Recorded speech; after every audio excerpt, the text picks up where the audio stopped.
Hello, it's Jim Hutchins for the Jerusalem Connection Spot Report for this week. There's an axiom, I think it was first attributed to the Roman writer and historian Flavius Vegetius, who said, "He who desires peace must prepare for war." I think that axiom is becoming increasingly true for us in this country and throughout the world as we consider the threat of Islamic jihads. There is a coming conflict. Yesterday I reviewed once again the video, The Third Jihad. It was narrated by a Muslim physician, a moderate Muslim, who was really exposing, and with remarkable documentation, exposing the threat that Islamic Jihad imposes to the world. The first two jihads were, Islam was spread primarily through force. They just overcame and forced the conversions.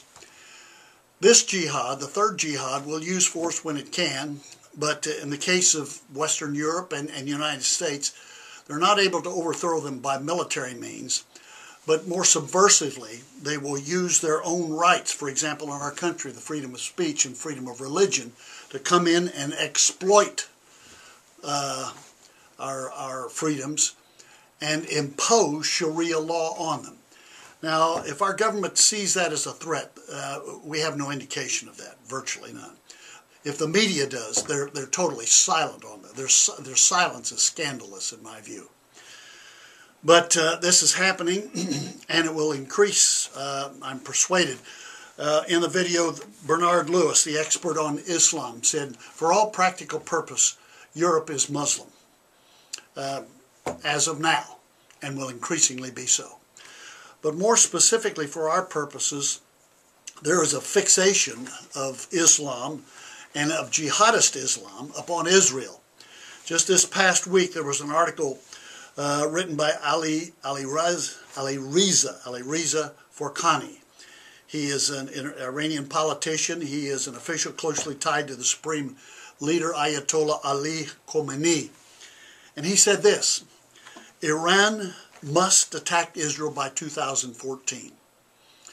They recognize that Israel is preparing to act preemptively against such a strike.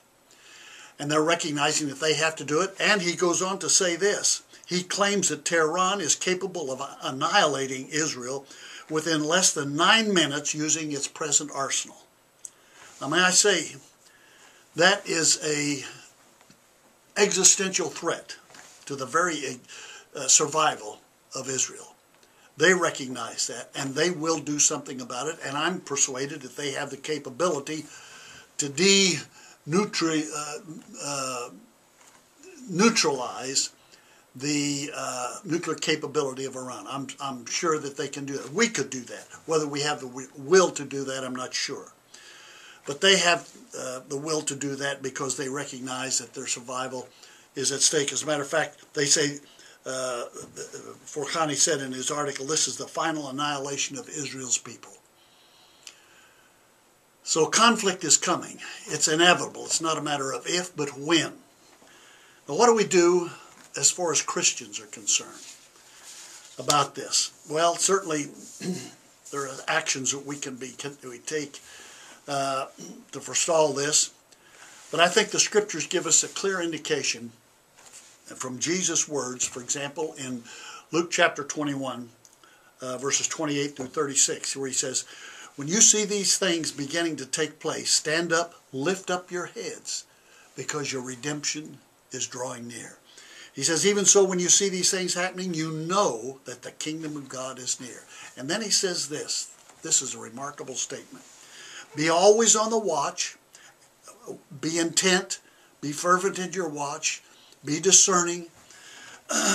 And pray with fervency that you may have the power to escape all that is about to happen and to stand before the Son of Man. That is a remarkable passage.